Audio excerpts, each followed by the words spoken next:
Good morning, disciples. I'm hoping to get this out in the morning at least. Um, just woke up, fixed the uploading issue that I keep having with YouTube. I hope this isn't persistent on on the website, but I think it might be, which is just super unfortunate. But that being said, this one's going up this morning, along with 97 that I just fixed. Um, and then after I get home from my long moving job today, I'll record the other two, and that'll be it. Um, I am working on the merch website in between that. Unfortunately, like super rough to get designs where I can do something with like shirt pockets, which is specifically what I want to do. But maybe I just upload to Redbubble. I'm not. I don't really know. We'll see for sure. But yeah, that's about it. Uh, oh boy, here we go.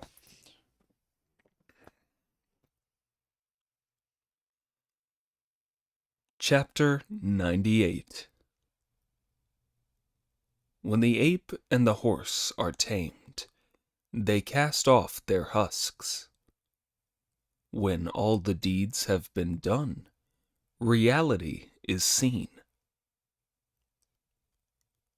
The story told how after coming back to life, Mr. Cow once more arranged for parasols, banners, drummers, musicians, Buddhist monks, Taoist priests, his friends, and his relations to see San Zong off again. But instead of describing this, we will tell of the Tang priest and his 3 disciples taking the main road. The West was indeed a land of the Buddha, unlike anywhere else. They saw precious flowers, rare grasses, ancient cypresses, and hoary pines. In all the places they passed through, every family was pious and fed monks. Under every mountain, people cultivated their conduct. In all the forests, travelers recited sutras. Master and disciples took shelter each night and set out at dawn, till 6 or 7 days later, a mass of high buildings and splendid halls suddenly came into view. Truly, they were thrusting 100 feet into the heavens, touching the Milky Way in the sky. Lower your head and see the setting sun. Put out your hand and pluck a shooting star. The spacious windows enclose the cosmos. The towering roof beams join up with the clouds. Yellow cranes bring letters as the autumn trees grow old. Colored phoenix epistles come in the fresh evening breeze. These are sacred and precious palaces and gates, jeweled, intricate buildings and courtyards. In the holy halls, the way is discussed. Sutras are transmitted throughout the universe. The flowers are beautiful as they turn towards the spring. Green are the pine trees in the rain. Purple fungus and immortals' fruits ever flourish. All beings respond as red phoenixes soar. Sanzang raised his whip and pointed with it as he said, "What a fine place, Wukong." "Master," said Monkey, "when you were in those delusive places where you saw false images of Buddhas, you insisted on prostrating yourself in front of them. But today, when you've reached the real place, where there is the true image of the Buddha, you won't even dismount. What do you mean by it?" No sooner did he hear this than Sanzong sprang straight out of the saddle and went to the gateway. A young lay brother who stood to one side of the monastery gateway called out, "You must be the people from the east who have come to fetch the scriptures." The venerable elder quickly straightened his clothes and raised his head to look around. He saw that the boy was wearing clothes of golden brocade, waving a jade-handled whisk. Wearing clothes of golden brocade, he feasted in pavilions by the jasper pool. Waving a jade-handled whisk, he dusted the steps of the purple palaces. At his side hung an immortal's tablet, and on his feet were sandals. He was a true winged adept, elegant and remarkable.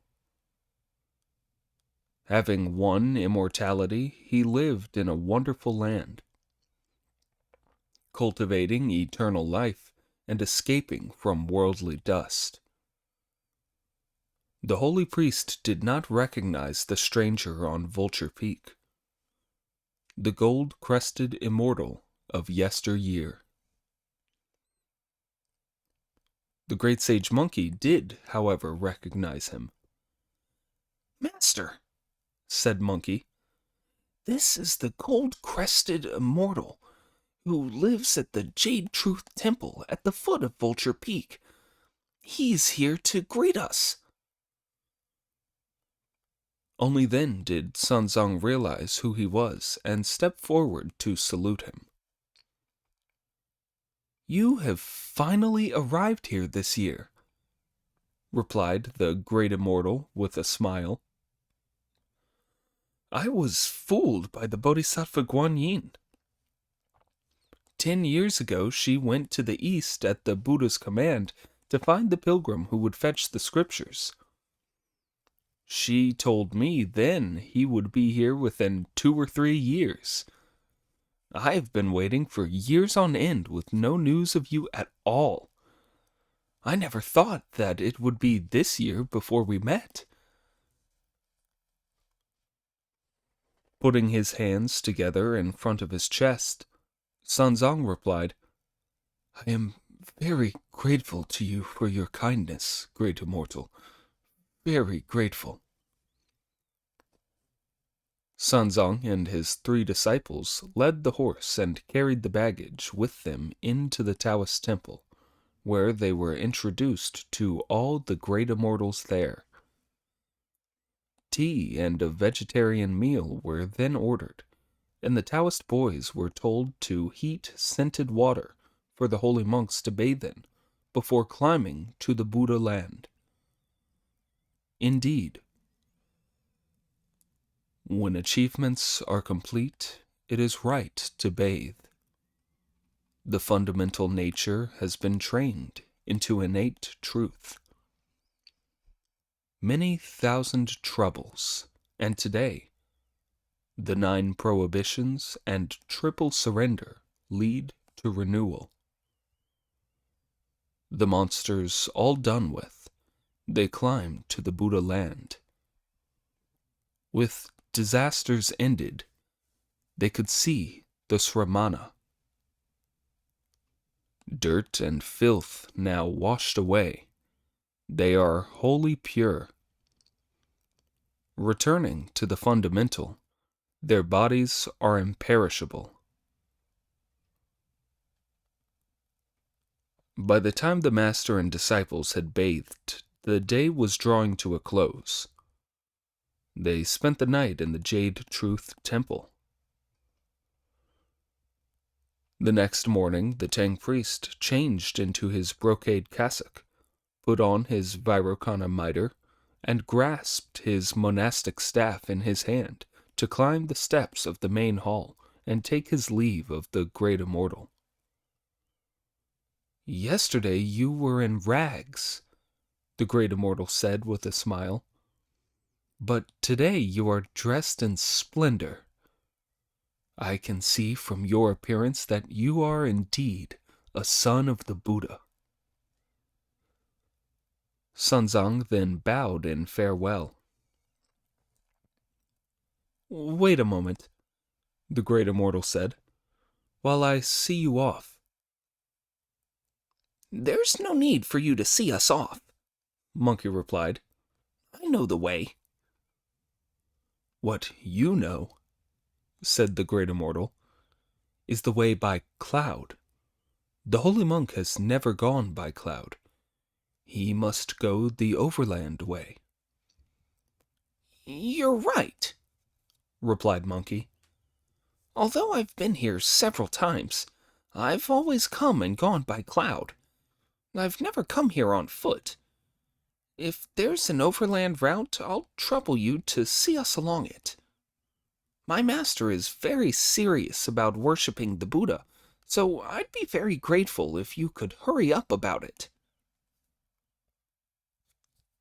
The great immortal chuckled as he took the Tang priest by hand and led the incense to the gate of the Dharma. The way led not out by the temple's front entrance, but through the main hall and out through the back gate. Pointing towards Vulture Peak, the great immortal said, "Holy monk, do you see the auspicious light of many colored clouds and richly textured aura in the sky? That is the summit of Vulture Peak, the holy territory of the Lord Buddha." As soon as he saw it, the Tang priest bowed low. "Master," said Brother Monkey with a smile, "we haven't got to the place for bowing yet.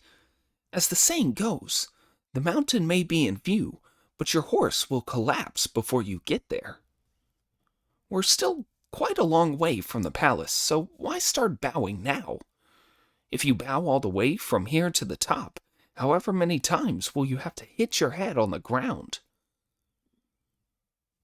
"Holy monk," said the great immortal, "you, the great sage, Marshal Tianpeng, and the curtain-raising general have now reached the blessed land and seen Vulture Peak. I am going back now." Sunzang took his leave of the great immortal and continued on his way. The great sage led the Tang priest and the others slowly up Vulture Peak. Within a couple of miles, they reached a river of mighty rolling waves, some 3 miles wide. There was no sign of anyone anywhere around. "Wukong," said Sunzang in alarm, "we have come the wrong way. I wonder if the great immortal misdirected us. This river is so wide, and the waves so big, and there are no boats to be seen. How are we to cross it?" "He didn't send us the wrong way," replied Monkey with a smile. "Look over there. That's a bridge, isn't it? Once we're over that, we'll have completed the true achievement." When the venerable elder and the others went closer to look, they saw a tablet beside it on which were written the words, "Cloud Touching Crossing." Now, this bridge was only a single log. Indeed, from afar it seemed to span the void like a beam of jade. Seen closer, the bridge was but a withered spar crossing the water. To bind a river and frame the sea is easier than walking along the trunk of a single tree. The glow of a myriad rainbows spread out all around. 1,000 lengths of fine white silk stretched to the edge of the sky. It was narrow, slippery, and hard to cross, unless one was a god who could walk on colored clouds. "Wukong," said Sanzang in fear and trembling. "No mortal man could cross that bridge. Let us look elsewhere to find the way." "But this is the way," replied Monkey with a smile. "This is the way." Nobody's going to dare cross that, even if it is the right way, said Pig with alarm. The river's so wide, and there are those terrible waves, and all there is that narrow, slippery tree trunk. We couldn't take a single step. "You all stand there while I go on it to show you," replied Monkey. The splendid great sage strode forward and sprang on the single-trunk bridge. He quickly ran across to the other side, swaying as he went, and called out, "Come over! Come over!" The Tang priest waved in refusal, while Pig and Friar Sand bit their fingers and said, "It's much too hard." Monkey then ran back again from the far side and pulled at Pig. "Come with me, you idiot," he said. "Come with me." "It's too slippery. It's too slippery," said Pig, lying down on the ground. "I could never cross it. Please spare me that and let me cross by wind and mist." Monkey held him down as he replied, "This is no place for you to be allowed to go riding wind and mist. You can only become a Buddha by crossing this bridge." "Brother," said Pig, "I'll never make it. Honestly, I can't walk across." As the two of them were pulling at each other and fighting, Friar Sand went over to talk them round. Only then did they let go of each other. Sanzang then looked round to see a man pulling a boat towards them from downriver and shouting, "Ferry, come aboard!" "Stop fooling around, disciples," said a delighted, venerable elder. "There is a ferry boat coming." The other three sprang to their feet, and all watched together as the boat drew closer. It was a bottomless craft.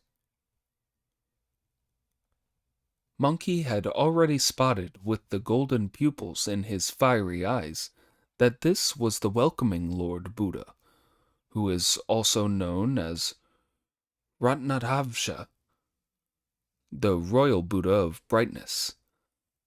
But instead of giving this away, he just kept calling, "Over here, punt! Over here!" A moment later, the ferryman had punted his boat to the bank and was again shouting, "Ferry, come aboard!" Sanzang was once more alarmed at the sight. "Your boat has no bottom," he said. "So however could you ferry anyone across?" "This boat of mine," the Buddha said, "has been famous since chaos was first divided, and been punted by me without any changes. It is stable in wind and stable in waves, enjoying great peace with no start and no end.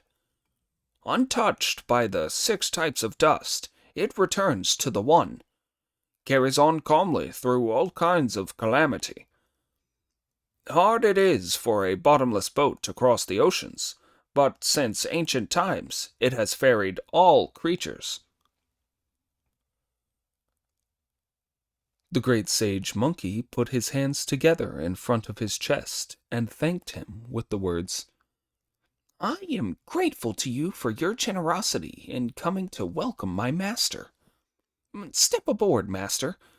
That boat of his may have no bottom, but it's stable and won't capsize even in wind and waves. The venerable elder was still very doubtful, but Monkey seized him by the arms and pushed him forward. Unable to keep on his feet, the master tumbled into the water, where the ferryman grabbed hold of him at once and stood him on the boat. The master shook his clothes and stamped his feet, complaining about Monkey, who led Friar Sand and Pig to stand on board, bringing the luggage and horse with them. Gently and strongly, the Buddha pushed off, at which a corpse came floating downstream, to the horror of the venerable elder. Don't be frightened, master, said Monkey. That's you. It's you, said Pig. Friar Sand clapped his hands as he said, It's you. The boatman gave a call, then also put in, too. It's you. Congratulations. The three of them all joined in these congratulations as the ferryman punted the boat quickly and steadily over the immortal cloud-touching crossing. Sanzong turned around and sprang lightly ashore on the opposite bank. There is a poem about this that goes, When the womb-born flesh and body of blood is cast aside, the primal spirit finds kinship and love. On this morning of actions completed and Buddhahood attained, the 36 kinds of dust from the past are washed away. This was indeed what is meant by great wisdom, the boundless dharma of crossing to the other bank. When the four of them climbed the bank and looked back, the bottomless boat had already disappeared, goodness knew where. Only when Brother Monkey explained that it had been the welcoming Buddha did Sanzong find enlightenment at once. He turned around to thank his 3 disciples. Let's not exchange thanks, said Monkey. We've helped each other. You saved us 3, master, and showed us the way to win merit so as to complete the true achievement. And we have protected you, master, holding to the faith and helping you happily to cast off your mortal body. Master, look at the magnificent scenery ahead. Flowers, grasses, pines, and bamboo, as well as phoenixes, cranes, and deer. Compare it with those places where evil beings created illusions through transformation. Ask yourself which is beautiful and good, and which ugly and evil. Sanzang was full of expressions of gratitude. All of them were now light of body and cheerful as they walked up Vulture Peak. Soon the ancient Thunder Monastery could be seen. Its rooftops touched the heavens. Its roots joined with the Sumeru Range. Amazing peaks spread out in serried rank. Craggy rocks formed interlocking shapes. Under the hanging scar were wonderful plants and flowers. Beside the winding path grew magic mushrooms and orchids. Immortal apes were picking the fruit of the peach trees. Like gold amid burning flames, white cranes perched in the branches of the pines, as if they were jade creatures amid smoke. Colored phoenixes in pairs, green phoenixes 2 by 2. The pairs of colored phoenixes brought blessings on the world as they called to the sun. The green phoenixes 2 by 2 danced in the wind, a rare and wonderful sight. On the gleaming golden tiles were figures of mandarin ducks. The brilliantly patterned bricks were set with agate. To east and west were flowers of palaces and pearls of gateways. To north and south were endless precious pavilions and high buildings. The Devaraja Hall streamed with colored light. Purple flames rose before the Lokapala's chamber. Stupas stood out, and fragrant were the blossoms of the Udambara tree. Truly, this was a place so fine it might have come from heaven, where the days seemed long under leisurely clouds. Away from the mortal world, all fates came to an end. All kalpas were complete within the Dharma Hall. As master and disciples walked freely and at their ease up to the summit of Vulture Peak, lay people could be seen under the green pines, and pious men and women amid the jade-colored cypresses. The venerable elder bowed to them politely, whereupon all the lay men and women, monks and nuns, all hastened to put their hands together and say to him, "Do not bow to us, holy monk. Come back and talk with us when you have seen Sakyamuni." "It's a bit early for that," replied Monkey with a grin. "Let's go and worship the boss." The venerable elder waved his arms and performed a ritual dance as he followed Monkey straight to the gates of the Thunder Monastery, where 4 great Vajrapanis greeted them with the words, "Have you arrived now, holy monk?" "Yes," Sanzang replied with a bow. "Your disciple, Xuanzang, has arrived." Having given this reply, he was about to go in through the gateway. "Please, wait for a moment, holy monk," the Vajrapanis said. "Let us report before you come in." The Vajrapanis sent a report of the Tang priest's arrival to the 4 great Vajrapanis on the middle gates, who in turn reported it to the inner gates, inside which were divine monks making offerings. As soon as they heard of the Tang priest's arrival, they all hurried to the Mahavira Hall, where they announced to the Tathagata Sakyamuni Buddha, "The holy monk from the Tang court has arrived at your noble monastery to fetch the scriptures." The Lord Buddha was very pleased.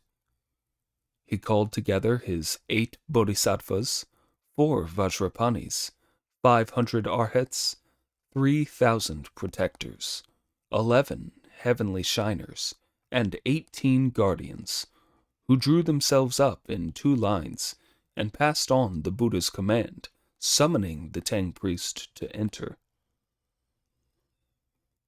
Thus it was that the invitation was sent down from one level to the next. Let the holy monk come in. observing the requirements of ritual.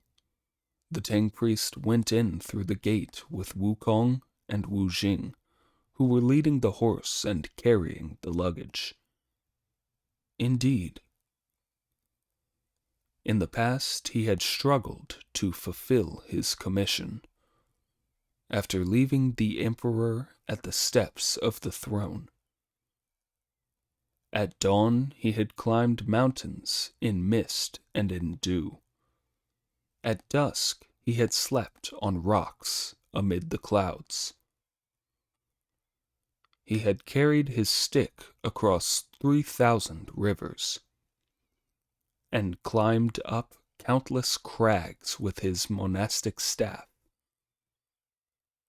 His every thought had been set on the true achievement, and today he was finally to see the Tathagata.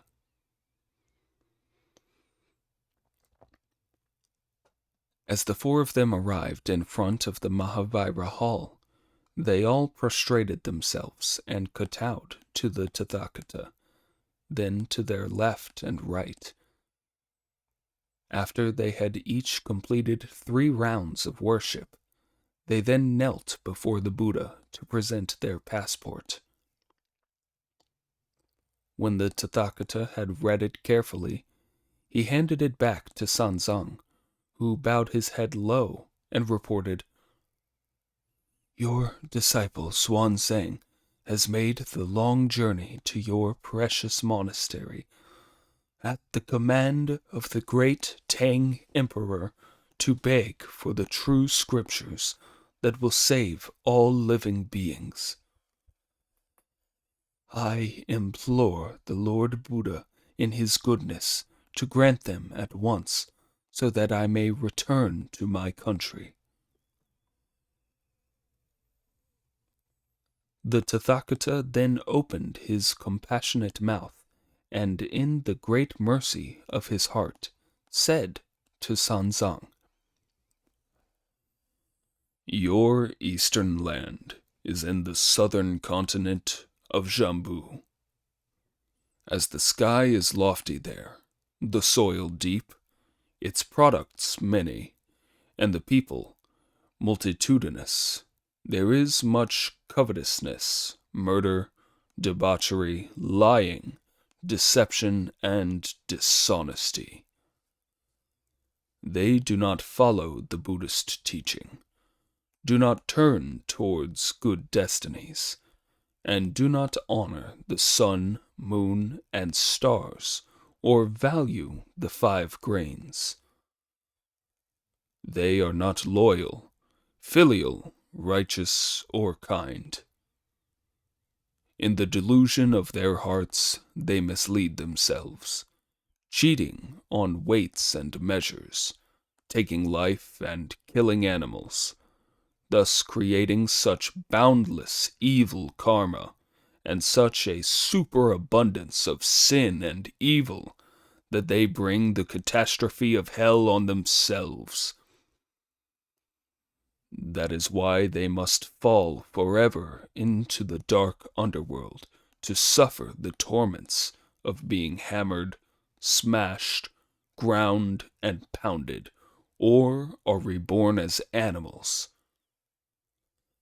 Many of them take the shape of furry, horned creatures to pay back the debts they owe from earlier lives and feed others with their own flesh. It is for such reasons that some fall into the Avicii hell, from which they never emerge to be reborn. Although Confucius established the doctrine of benevolence, righteousness, correct behavior, and wisdom, and although successive emperors have applied the penalties of imprisonment, exile, strangulation, and beheading, none of this affected those stupid, benighted, self-indulgent, and unrestrained people. Why? I have 3 stores of scriptures, that offer deliverance from suffering and release from disaster. Of these 3 stores, one is the store of Dharma that deals with heaven. One is the store of Sastras that deals with the earth. And one is the store of Sutras that can save ghosts. There are 35 scriptures altogether, in 15,144 scrolls. These are indeed the path to the truth, the gateway to goodness. They include everything about the astronomy, geography, personalities, birds, beasts, trees, flowers, objects of use, and human affairs of the world's 4 continents. Now that you have come from afar, I would present them all to you to take away with you, but the people of your country are stupid and coarse. They are slanderers of the truth, who cannot understand the mysteries of our teachings. Ananda, Kasyapa, he called. Take the 4 of them to the foot of the jeweled tower, and give them a vegetarian meal. After the meal, open up the pavilion, select a few rolls from each of the 35 scriptures in my 3 stores, and tell them to propagate these scriptures in the East, where they may eternally grant their great goodness. Acting on the orders of the Buddha, the 2 arhats then led the 4 pilgrims to the bottom of the tower, where no end of rare and wonderful jewels and treasures were set out. Here the divinities who made offerings set out a vegetarian banquet, with immortal food, immortal delicacies, immortal tea, immortal fruit, and every kind of culinary delight not to be found in the mortal world. Master and disciples bowed their heads to the ground in thanks for the Buddha's kindness, and proceeded to eat to their heart's content. Indeed, precious flames and golden light dazzled the eye, while the rare incense and delicacies were marvelously fine. The 1,000-storied golden pavilion was infinitely lovely, and pure sounded immortal's music on the ear. Meatless food and magic flowers of the sort that are rare on earth. Fragrant teas and exotic dishes that give eternal life. After a long period of enduring 1,000 kinds of suffering, today comes the glorious happiness of the way completed. This was a piece of good fortune for Pig, and a great benefit to Friar Sand, as they ate their fill of the food in the Buddha's land that gave eternal life and new flesh and bones for old.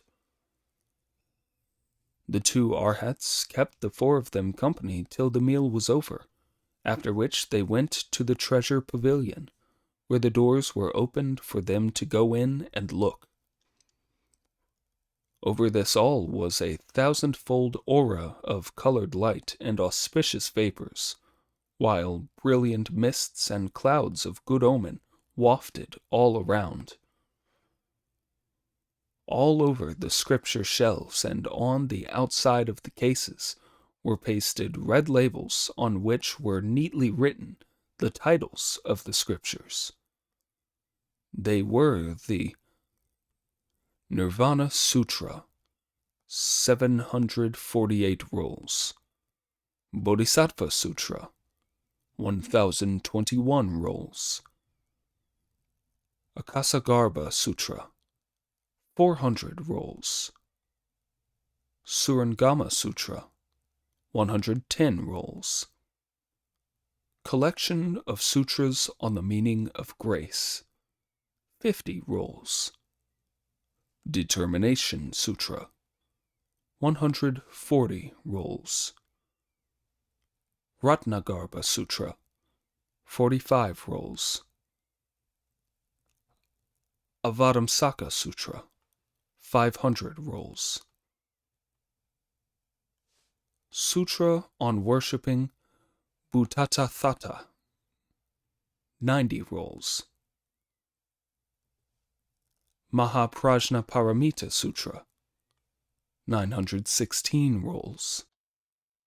Mahaprabhasa Sutra, 300 rolls. Abhuta Dharma Sutras, 1110 rolls.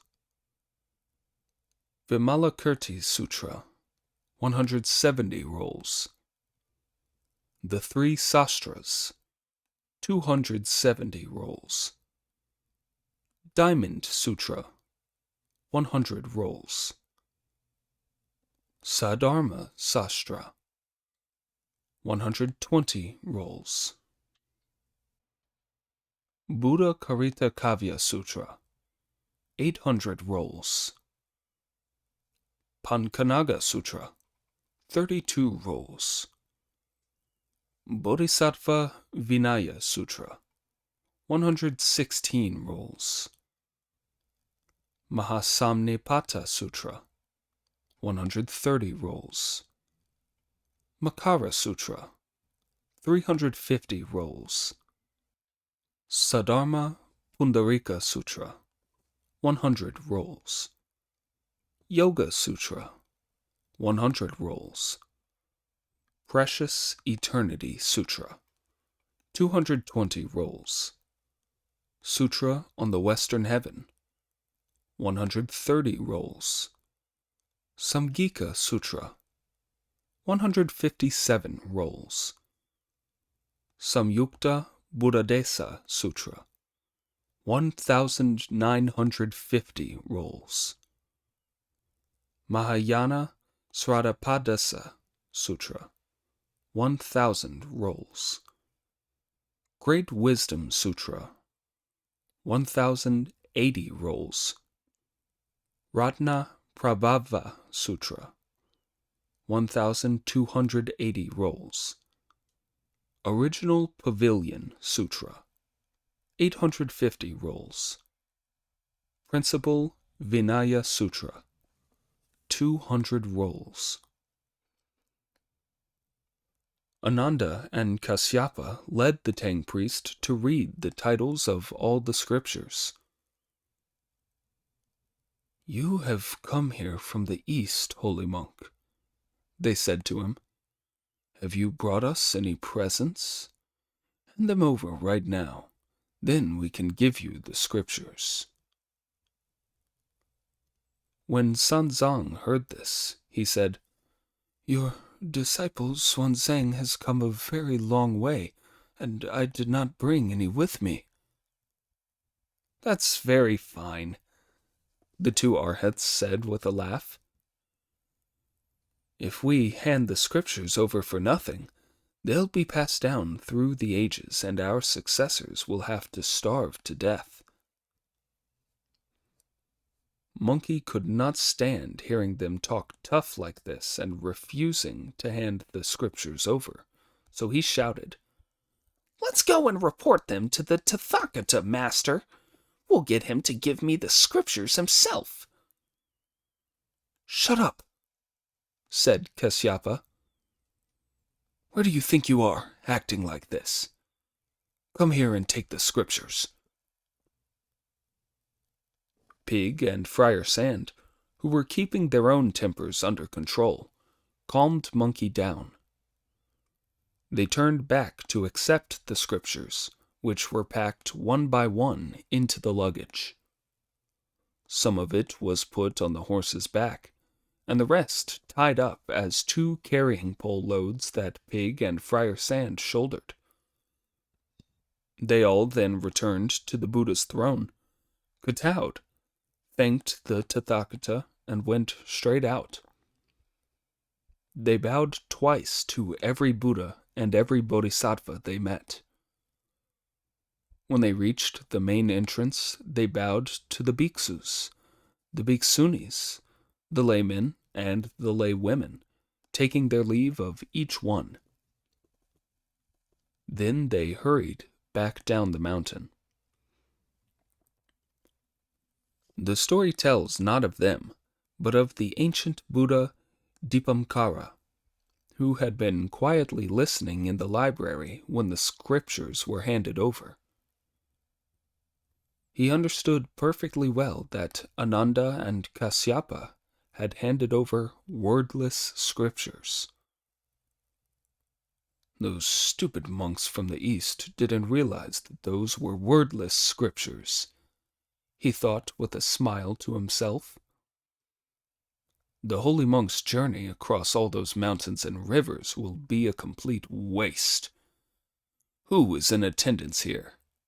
He called, and the Arhat Suklavira stepped forward. Use your divine might, Dipamkara instructed him, and go after the Tang priest like a shooting star. Take the wordless scriptures from him and tell him to come back to fetch the true scriptures. The Arhat Suklavira then flew off on a storm wind that roared away from the Thunder Monastery as he gave a great display of his divine might. That splendid wind really was a warrior from the Buddha's presence, greater than the two wind gods of the Zun quarter. The angry roars from his divine orifices were more powerful by far than the puffs of a young girl. This wind made fish and dragons lose their dens, while the waves flowed backwards in rivers and seas. Black apes could not present the fruit they carried. Yellow cranes turned back to the clouds as they sought their nests. Ugly rang the song of the red phoenix. Gracious were the calls of the multicolored pheasants.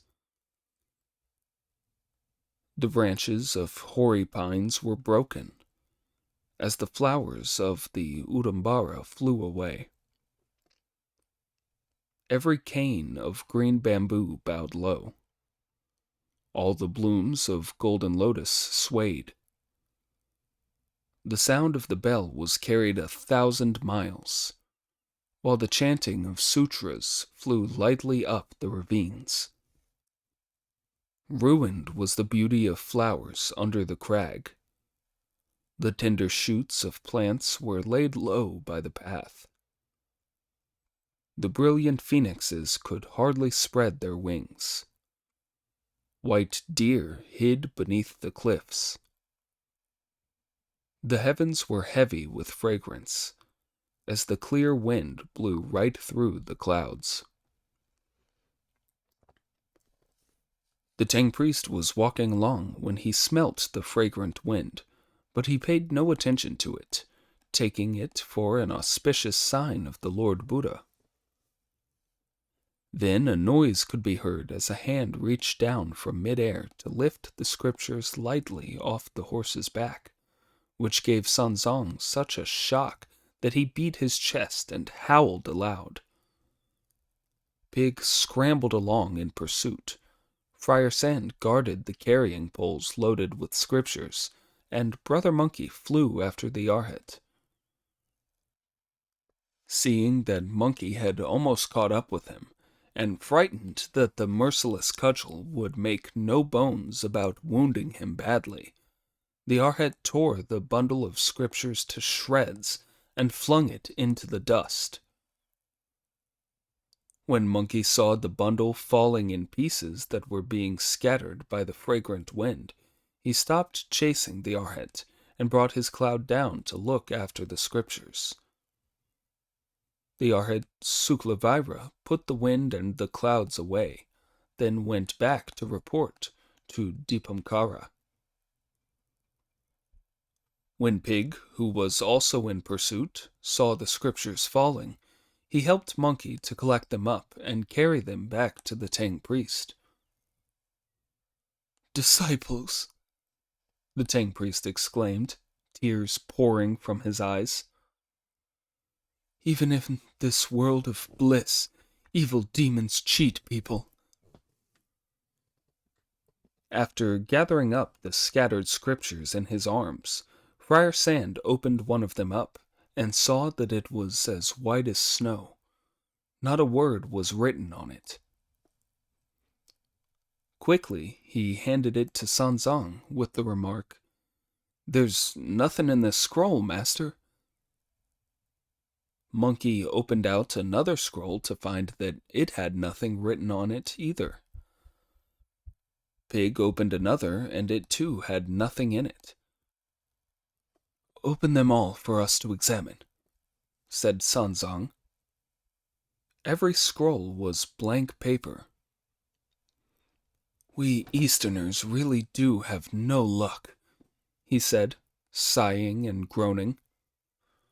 "What point is there in fetching wordless scriptures like these? How could I ever face the Tang Emperor? I will have no way of avoiding execution for the crime of lying to my sovereign." Monkey, who already understood what had happened, then said to the Tang priest, "Say no more, master.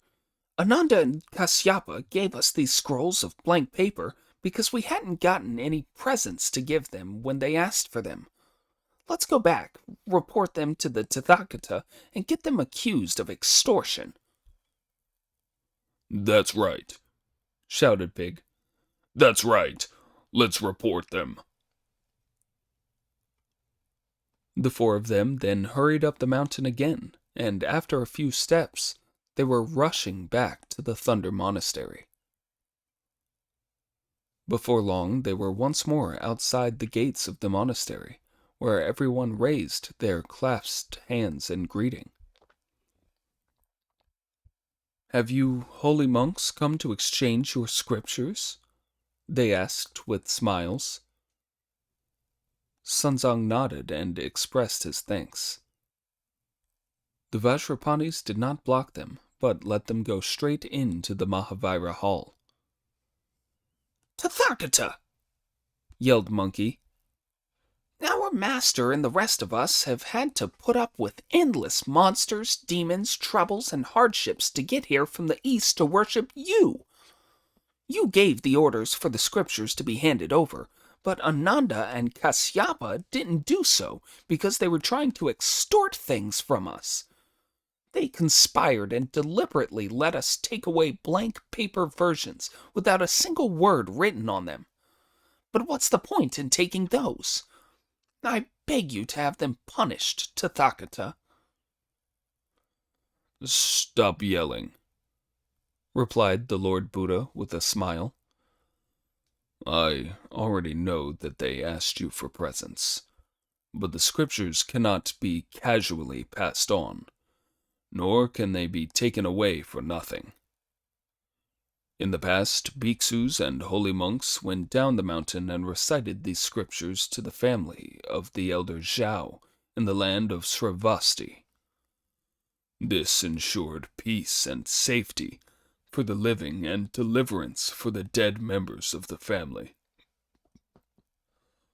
All that was asked for was 3 bushels and 3 pecks of granular gold. I said they had sold the scriptures too cheap, so I saw to it that Zhao's sons and grandsons would be poor. You were given blank texts because you came here to fetch them empty-handed. The blank texts are true, wordless scriptures, and they really are good. But as you living beings in the East are so deluded and have not achieved enlightenment, we'll have to give you these ones instead. Ananda, Kasyapa, he called, fetch the true scriptures with words at once. Choose a few rolls from each title to give them, Then come back here and tell me how many. The two Arhats then led the 4 pilgrims to the foot of the library building and once again asked the Tang priest for a present. Having nothing else to offer, he ordered Friar Sand to bring out the begging bowl of purple gold and presented it with both hands. "Your disciple is poor and has come a very long way," he said, "and I did not bring any presents with me.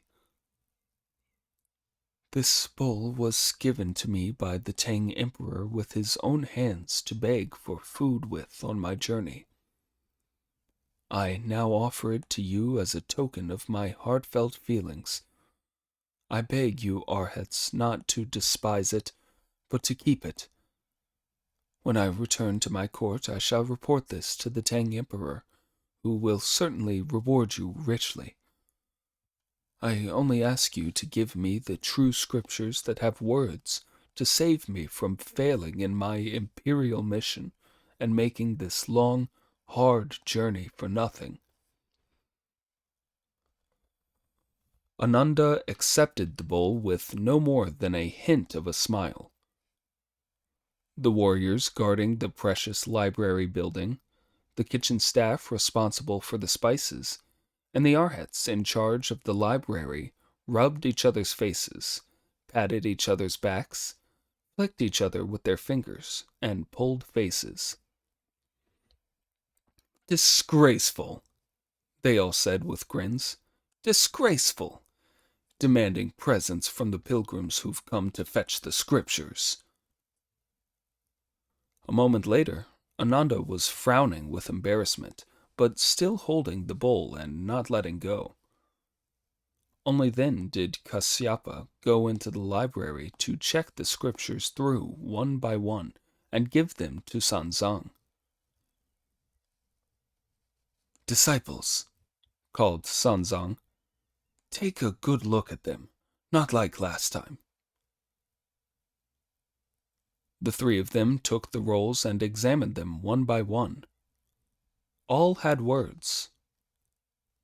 5,048 rolls were handed over, the total in a single store. They were neatly packed up and put on the horse, and those left over were made into a carrying pole load for Pig to take. Friar Sand carried their own luggage, and as Brother Monkey led the horse, the Tang priest took his staff, pushed his Vairocana mitre into position, shook his brocade cassock, and went happily into the presence of the Tathagata. Indeed, sweet taste the true scriptures of the great store, created fine and majestic by the Tathagata. Remember what Xuanzang suffered to climb this mountain. Ananda's greed was something ridiculous. What they did not notice at first, Dipankara helped them to see. Later, the scriptures were real, and they then found peace. Successful now, they would take the scriptures to the east, where all could be refreshed by their life-giving richness. Ananda and Kasyapa led the Tang priest to see the Tathagata, who ascended his lotus throne and directed the 2 great Arhats, Dragon Queller and Tiger Subduer, to strike the cloud-ringing stone chimes that summoned all the 3,000 Buddhas, 3,000 protectors, 8 Vajrapanis, 4 Bodhisattvas, 500 Arhats, 800 bhiksus, the host of laymen, bhiksunis, lay women, and the greater and lesser honored ones and holy monks of every cave, every heaven, the blessed lands, and the magic mountains. Those who were supposed to sit were asked to ascend their precious thrones, and those who were supposed to stand stood on either side. All of a sudden, heavenly music rang out from afar, and magical sounds wafted around. The air was full of countless beams of auspicious light, and of aura upon aura, as all the Buddhas gathered together to pay their respects to the Tathagata. "How many rolls of scripture have you given them, Ananda and Kasyapa?" the Tathagata asked. "Please tell me the numbers one by one." The two Arhats then reported, "We are now handing over for the Tang court the Nirvana Sutra, 400 rolls, Bodhisattva Sutra, 360 rolls, Akasagarbha Sutra, 20 rolls, Surangama Sutra, 30 rolls, Collection of Sutras on the Meaning of Grace, 40 rolls, Determination Sutra, 40 rolls, Ratnagarbha Sutra, 20 rolls, Avadamsaka Sutra, 81 rolls, Sutra on Worshipping Buddha Tathata, 30 rolls, Mahaprajna Paramita Sutra, 600 rolls, Mahaprabhasa Sutra, 50 rolls, Adbhuta Dharma Sutra, 550 rolls, Vimala Kirti Sutra, 30 rolls, the Three Sastras, 42 rolls, Diamond Sutra, 1 roll, Sadharma Sastra, 20 rolls, Buddha Karita Kavya Sutra, 116 rolls, Pankanaga Sutra, 20 rolls, Bodhisattva Vinaya Sutra, 60 rolls, Mahasamnipata Sutras, 30 rolls, Makara Sutra, 140 rolls, Siddharma Pudarika Sutra, 10 rolls, Yoga Sutra, 30 rolls, Precious Eternity Sutra, 170 rolls, Sutra on the Western Heaven, 30 rolls, Samgika Sutra, 110 rolls, Samyukta Buddhadesa Sutra, 1,638 rolls, Mahayana Sradapadasa Sastra, 50 rolls, Great Wisdom Sutra, 90 rolls, Ratnaprabhava Sutra, 140 rolls, Original Pavilion Sutra, 56 rolls, Principal Vinaya Sutra, 10 rolls, Mahamayura Vidyarajni Sutra, 14 rolls, Vinaptimatra Tadasidi Sastra, 10 rolls, Abhidharma Kosa Sastra, 10 rolls. From the 35 scriptures in all the stores, we have selected 5,048 rolls to give to the holy monk. These will be kept and handed down in Tang. They have now all been packed neatly and put on the horse or made into carrying pole loads. The pilgrims are only waiting to express their thanks. Sanzang and his 3 followers then tethered the horse, put down the loads, joined their hands in front of their chests, and bowed in worship. "The achievement of these scriptures is immeasurable," the Tathagata said to the Tang priest. "Although they are the source of foreknowledge and reflection for my school, they are truly the origin of all 3 schools. If they reach your southern continent of Jambudvipa, they must not be treated with disrespect when they are shown to all living beings. Nobody who has not bathed, avoided eating meat, and observed the prohibitions may open the rolls. Treasure them, honor them. They include the esoteric mysteries of the way of immortality and wonderful methods for discovering all transformations." Kowtowing in thanks, Sanzang faithfully accepted these instructions and determined to carry them out, did 3 more circuits of homage round the Lord Buddha, then with dutiful and sincere obedience, accepted the scriptures, and went out with them through the third of the monastery gates, where he thanked all the holy beings one by one again. Of him we will say no more. After sending the Tang priest on his way, the Tathagata dissolved the assembly that had been called to pass on the scriptures. The Bodhisattva Guanyin then stepped forward from the side, put her hands together, and submitted to the Lord Buddha. It has been 14 years from the time when your disciples went to the east that year to find the man who would fetch the scriptures to his success today. That makes 5,040 days. May the world-honored one allow the holy monks to go back east from the west within 8 days, so as to complete the number of rolls in one store, and then your disciple may report his mission as completed. What you say is quite right, replied the Tathagata with delight. You are permitted to report the completion of your mission. With that, he instructed the 8 Vajrapanis. You are to use your divine might to escort the holy monks back to the east, where they will hand the true scriptures over to be kept there. After escorting the holy monks back, you may return to the west. This must be done within 8 days, in order to match the number of rolls in one store. There must be no disobedience or delay. The Vajrapanis caught up with the Tang priest.